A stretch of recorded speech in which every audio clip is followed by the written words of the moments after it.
दोस्तों, किसी के भी मन की बातें जानने के लिए 3 तरीके होते हैं, लेकिन इन तीनों तरीकों को समझना अति आवश्यक है। यदि आप इन तीनों तरीकों को समझ लेते हैं तो आप किसी के भी मन की बातें बड़ी ही आसानी से जान सकते हैं। समझ सकते हैं तो चलिए इसे एक बुद्ध कहानी के माध्यम से समझते हैं कि किस तरह से आप दूसरों की मन की बातें जान सकते हैं, समझ सकते हैं।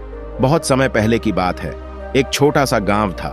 उस गांव में 2 भाई रहा करते थे।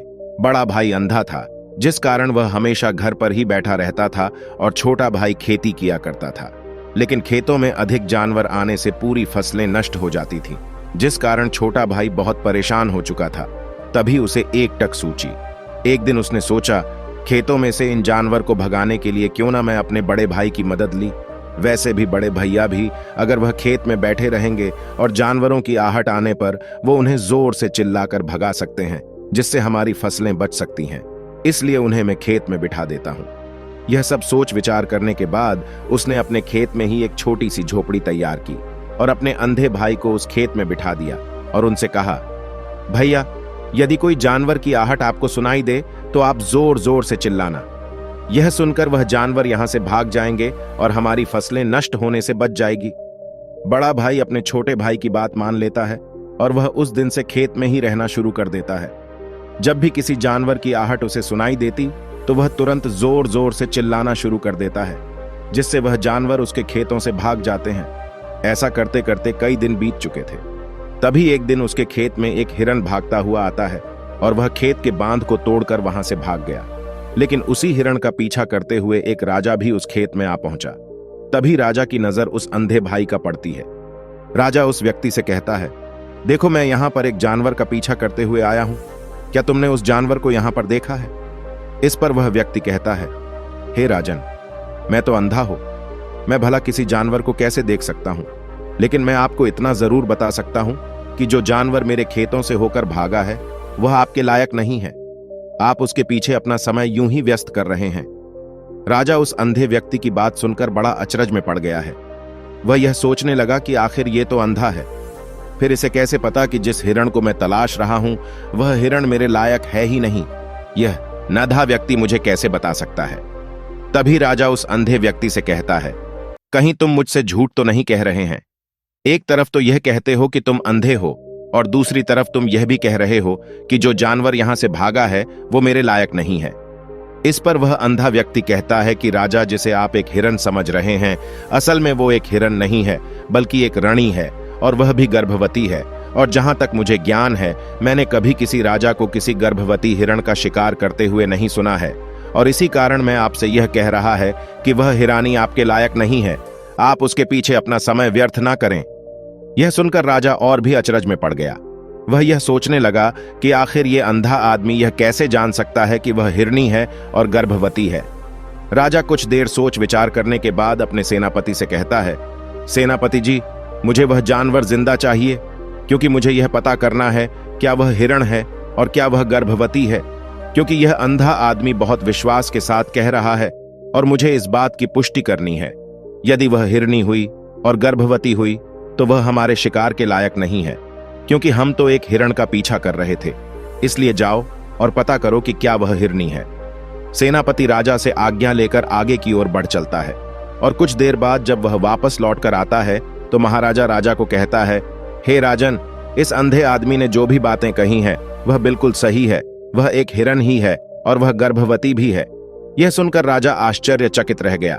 उसे समझ नहीं आ रहा था कि आखिर अंधा आदमी कैसे पता कर सकता है कि वह जानवर एक रानी है और तो और वह गर्भवती है। भला एक अंधा आदमी या कैसे देख सकता है, यह कैसे जान सकता है, आखिर इसे यह कैसे पता चला। ऐसे कई सारे प्रश्न अब राजा के मन में उमड़ने लगे। अब राजा ने यह ठान लिया था कि मुझे इस बात की तह तक पहुंचना ही है कि आखिर यह अंधा आदमी कैसे जानता है कि वह जानवर एक हिरण है। यह सोचकर राजा उस अंधे आदमी के पास जाता है और उस अंधे आदमी से कहता है, देखो, मैं यह तो नहीं जानता कि तुम सचमुच अंधे हो या नहीं, लेकिन मैं तुमसे एक बात जानने आया हूं। क्या तुम मेरे प्रश्न का सही सही जवाब दोगे? इस पर अंधा व्यक्ति कहता है, राजन, आप जो कुछ पूछना चाहते हैं मुझसे पूछ सकते हैं, मैं आपको बिल्कुल सच सच जवाब दूंगा।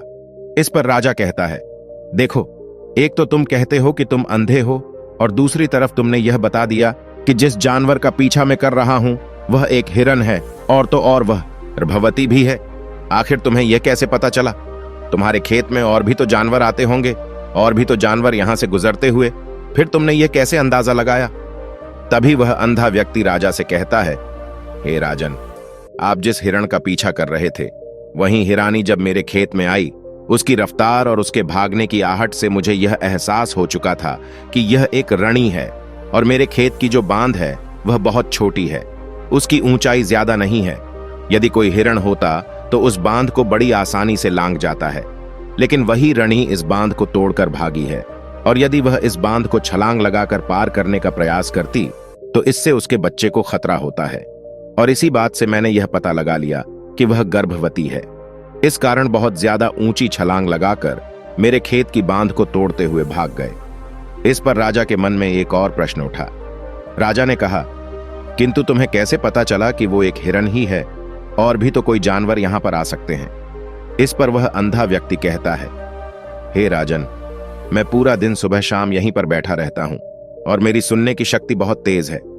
मैं यह बात जानता हूं कि कौन सा जानवर मेरे खेत में आया है, और उसी के आधार पर मैं जोर जोर से चिल्लाता हूं ताकि वो मेरे खेत से भाग जाए और मेरे खेत की फसलों को नष्ट न कर पाए। राजा उस अंधे आदमी का यह जवाब सुनकर पूरी तरह से संतुष्ट हो चुका था। वह मन ही मन यह सोच रहा था कि आदमी भले ही अंधा हो, लेकिन यह तो बड़ा ज्ञानी मालूम पड़ता है। इस आदमी से कुछ न कुछ तो काम निकलवाना ही चाहिए। यह विचार लिए हुए राजा वहां से वापस अपने महल की ओर लौट जाता है। राजमहल पहुंचते ही राजा उस अंधे व्यक्ति से कहता है, आप तो बड़े ज्ञानी व्यक्ति है, आपको किसी भी बात का पता बड़ी आसानी से चल जाता है।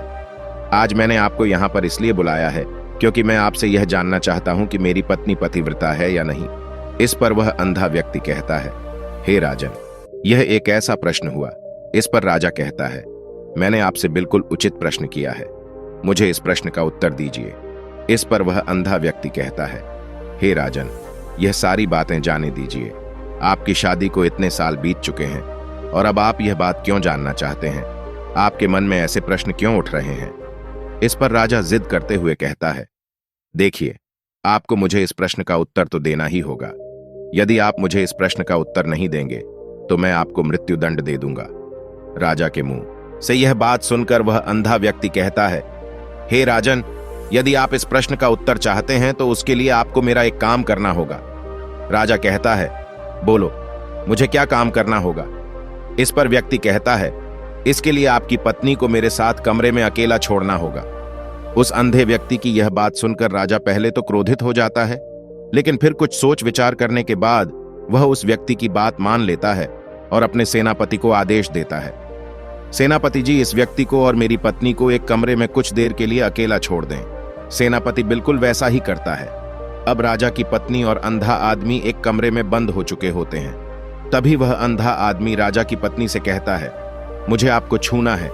इस बात पर रानी अत्यधिक क्रोधित हो जाती है और उस अंधे आदमी को वह पकड़ पकड़ कर पीटने लगती है। कभी हाथों से तो कभी लातों से तो कभी पटक पटक कर इस तरह से उन्होंने उस अंधे आदमी की खूब पिटाई की।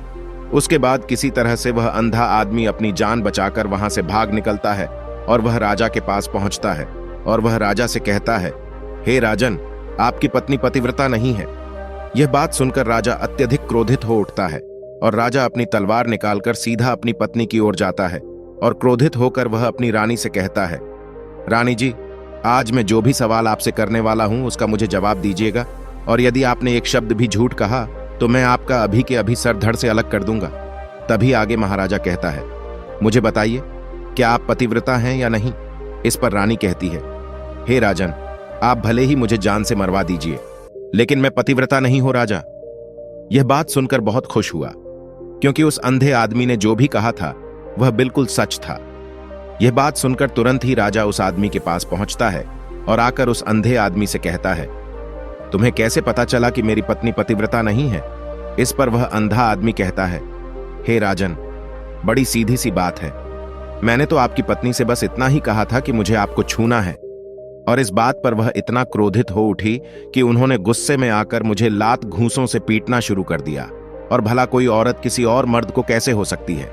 लेकिन उन्होंने ना आप देखा ना ताव, बस लात घूंसे मुझ पर बरसाने शुरू कर दिया। मित्रों, छूना ही हुआ, और एक पतिव्रता नारी कभी भी पराये मर्द को नहीं छूटी। जब मैंने उसे छूने के लिए कहा था तो वह उस वक्त मुझे मना कर सकती थी, लेकिन उन्होंने तो मुझे पीटना शुरू कर दिया और देखते ही देखते उन्होंने मेरे पूरे शरीर को छू लिया। अब आप ही बताइए, ऐसी स्त्री भला पतिव्रता कैसे हो सकती है?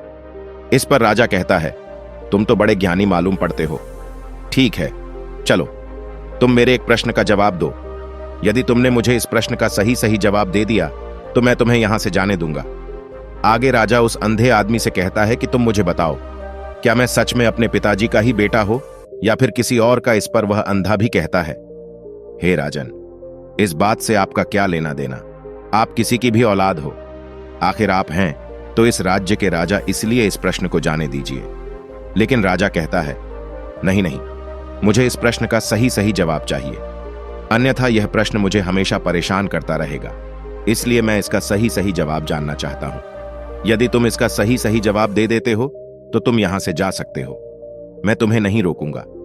इस पर वह अंधा आदमी कहता है, हे राजन, इसके लिए तो मुझे आपकी मां के पास भी जाने की कोई आवश्यकता नहीं है। मैं आपको अभी अभी यह बता सकता हूं कि आप किसकी औलाद है, लेकिन उससे पहले मैं चाहता हूं कि आप मुझसे वादा करें कि आप मुझ पर क्रोध नहीं करें। राजन ने कहा, मैं तुमसे वादा करता हूं, मैं तुम पर क्रोध नहीं करूंगा। इसके बाद वह अंधा आदमी राजा से कहता है कि राजा, आप है तो अपने ही पिता के पुत्र, लेकिन आप पर एक कंजूस सेठ की छाया पड़ी हुई है। यह सुन राजा बहुत क्रोधित हो उठा और वह तुरंत तलवार निकालकर अपनी मां के पास जा पहुंचा। वह वहां पर पहुंचने के बाद अपनी मां से कहता है, मां, मुझे सच सच बताइए, क्या मैं अपने ही पिता का पुत्र हूं या नहीं? यदि आपने मुझे सही सही नहीं बताया तो वह यहीं पर अपने प्राण त्याग दूंगा। मुझे बताओ, क्या सच है? इस पर उस राजा की मां कहती है, बेटा, तू है तो अपने ही पिता का पुत्र, लेकिन तुम्हारे ऊपर एक कंजूस सेठ की छाया पड़ी हुई है।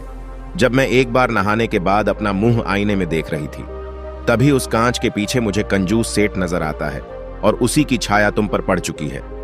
यह सुन राजा बहुत खुश हो जाता है और वह तुरंत दौड़ा दौड़ा वापस उस अंधे आदमी के पास पहुंचता है और उस अंधे आदमी से कहता है, तुम्हें यह कैसे पता चला कि मुझ पर एक कंजूस सेठ की छाया पड़ी हुई है? इस पर वह आदमी कहता है, हे राजन, आपने मुझसे कई सारे सवाल पूछे जिनका जवाब मैंने आपको सही सही दिया है। यदि कोई और राजा होता तो मुझे इसके बदले में ढेर सारे इनाम मिल चुके होते, लेकिन अब तक आपने एक फूटी कौड़ी तक नहीं दी है। इस बात से ही मैंने अंदाजा लगा लिया था कि आप बहुत कंजूस। यह बात सुनकर राजा दूर ओर से हंसने लगा और कहता है कि आप जो भी मांगेंगे हमें आपको अवश्य दूंगा, लेकिन मुझे यह बताओ कि तुम्हें कैसे पता चल जाता है कि कौन सी बात सही है और कौन सी गलत? तुम किसी भी बात का इतना सटीक और सही जवाब कैसे दे पाते हो? इस पर वह अंधा आदमी कहता है, हे राजन, मैं तो वैसे ही अंधा हो, यदि मेरी आंखें होती तो मैं किसी की भी मन की बातें बड़ी सरलता से जान लेता। मन की एक भाषा होती है और यह भाषा मनुष्य के शरीर के व्यवहार के रूप में देखी जा सकती है। उसकी आंखों से, उसके होठों से, उसके काम करने के तरीके से, उसकी क्रियाओं से पता किया जा सकता है कि उसके मन में क्या चल रहा है। उसके आधार पर हम किसी के भी मन की बातें जान सकते हैं, लेकिन मैं तो अंधा हूं, मैं देख नहीं सकता, इसलिए मैं क्रियाओं से देखता हूं। यदि मुझे कोई बात जाननी हो तो अगले आदमी को कुछ काम देना पड़ता है, जिस पर वह व्यक्ति किस प्रकार काम करता है, किस तरीके से इस काम को करता है, उसके आधार पर ही नहीं यह पता कर पाता हूं कि उसके मन में क्या चल रहा। तभी वह राजा कहता है, तो क्या इसका अर्थ यह हुआ कि मैं भी किसी के मन की बातें जान सकता हूं? इस पर वह अंधा आदमी कहता है, हे राजन, अवश्य आप भी किसी भी व्यक्ति के मन की बात जान सकते हैं, किंतु उससे पहले आपको अपने ऊपर काम करना होगा, और वह काम है अपने मन को शांत करना, अपने मन को वर्तमान में लाना होगा, जिसके लिए मैं आज आपको 3 तरीके बताने वाला हूं, और ये तीनों ही तरीके बड़े ही आसान और सरल है।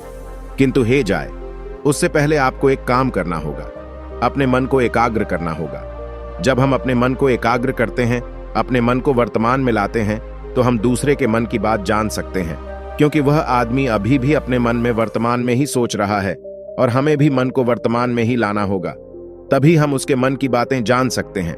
यदि हम अतीत में हुई घटनाओं के बारे में सोच रहे हैं, सुबह जो अगला आदमी वर्तमान में सोच रहा है, वर्तमान में अपने मन में बात कर रहा है, वह हम कैसे जान पाएंगे?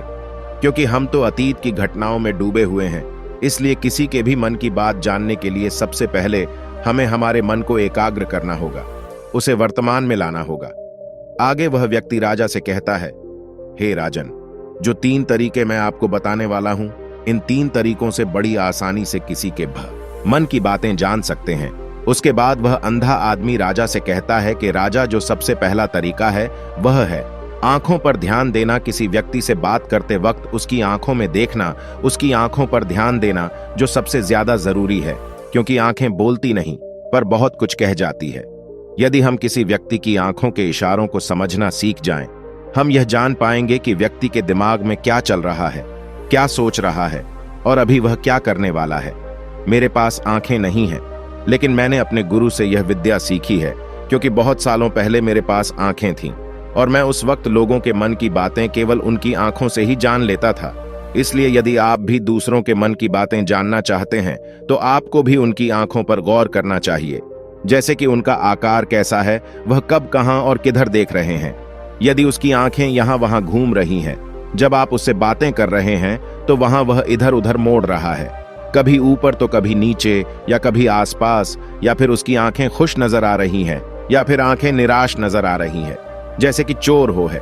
उसकी आंखों में जब हम देखते हैं तो हमें यह पता चलता है कि अगले आदमी ने कोई गलती की है। ठीक उसी प्रकार जब हम किसी चालाक व्यक्ति की आंखों में देखते हैं तो आपको पता चलेगा कि उसकी आंखों में एक भाषा होती है। एक बहुत ही सीधा और आसान तरीका होता है। यदि आपको यह पता लगाना है कि सामने वाला व्यक्ति आपसे झूठ कह रहा है या फिर सही, तो आपको उसकी आंखों पर ध्यान देना अति आवश्यक है। यदि आपसे बात करते वक्त वह व्यक्ति अपनी आंखें यहां वहां घुमा रहा है, ऊपर नीचे इधर उधर दाएं बाएं हर जगह देख रहा है, तो इसका अर्थ यह हुआ कि हाउस बात से निकलने का कोई रास्ता ढूंढ रहा है, तो कोई झूठ बना रहा है। यदि सामने वाला व्यक्ति आपसे कुछ झूठ कहने का प्रयास कर रहा है तो वह आपसे नजर नहीं मिलाया था। वह यहां वहां देखेगा, ऊपर नीचे देखेगा, लेकिन वह आपकी आंखों में आंखें डालकर कभी नहीं देख पाएगा, क्योंकि उसे डर है कि यदि उसने आपकी आंखों में आंखें डालकर देखी तो उसका झूठ पकड़ा जाएगा और लोगों को सच्चाई का पता चल जाएगा। और इसी प्रकार कुछ और भी भाषाएं होती हैं। जब आप किसी की आंखों में आंखें डालकर यह देखना शुरू कर दें कि उसके हाव भाव क्या है, ठीक उसी प्रकार चेहरे के हाव भाव होते हैं, जिससे हम मन की बातें बड़ी आसानी से समझ सकते हैं, और इन्हें भी समझना बहुत जरूरी है। कभी कभी कोई व्यक्ति अपने चेहरे से जैसे आंख, ओठ और बहुत से कुछ अलग अलग व्यवहार करता है। यदि आप किसी व्यक्ति के चेहरे में गौर करेंगे तो आप आसानी से समझ पाएंगे कि वह व्यक्ति निराश है, जब व्यक्ति बहुत उदास है, या फिर वह बहुत खुश है, या फिर उसे कोई बहुत बड़ा दुख है, वह अपने अंदर क्या महसूस कर रहा है। ये सारी बातें हम उसके चेहरे के हाव भाव से पता कर सकते हैं। फिर चाहे इंसान जुबान से कुछ या ना बोलें, लेकिन आप उसके चेहरे से सब कुछ पता कर सकते हैं। आगे व्यक्ति राजा से तीसरा तरीका बताते हुए कहता है, हे राजन, इसी प्रकार तीसरी भाषा भी है, अर्थात तीसरा तरीका भी है, और वह है हाथों के इशारे और शरीर का व्यवहार। मन की बात समझने के लिए हमें हाथ के इशारे और शरीर के व्यवहार को समझना बहुत आवश्यक है। कोई व्यक्ति जब बात करता है तो आपने देखा होगा कि वह अपने हाथों को हिलाता रहता है, अपने हाथों से इशारा करता रहता है। बातों के साथ साथ अपना शरीर का जो व्यवहार है, अर्थात बॉडी लैंग्वेज, उसका भी पूरा उपयोग करता है, जिससे हमें यह पता चल पाता है कि वह व्यक्ति हमारी बातों पर कितना ध्यान दे रहा है और उसके मन में क्या चल रहा है। शरीर के व्यवहार को देखने के लिए उसके हाथ मटकाने, शरीर मटकाने और चेहरे पर बार बार हाथ लाना, हाथों का एक दूसरे से मसलना, ऐसी बहुत सी क्रियाएं होती हैं। उस पर हमें ध्यान देना अति आवश्यक है। मन की बात को समझने के लिए हमें शरीर के व्यवहार को भी समझना पड़ता है। यदि हम इन 3 तरीकों को सही तरीके से ध्यान देकर इन 3 तरीकों को अच्छे से समझ लेते हैं तो हम बहुत जल्दी किसी भी व्यक्ति के मन की बातें बड़ी सरलता और सहजता से जान सकते हैं। इसलिए यदि आपको किसी के मन की बातें जानी है तो आपको उसकी आंखों पर, उसके चेहरे पर, उसके शरीर के हाव भाव को और उसके हाथों को ध्यानपूर्वक देखना और समझना होगा, जिससे आप यह समझ पाएंगे कि आखिरकार उसके मन में क्या चल रहा है और वह क्या सोच रहा है। लेकिन उनसे पहले आपको अपने मन को एकाग्र करना होगा, शांत करना होगा और अपने मन को वर्तमान में लाना होगा। तभी आप उस व्यक्ति की इन सभी क्रियाओं पर ध्यान दे पाएंगे, उन्हें समझ पाएंगे।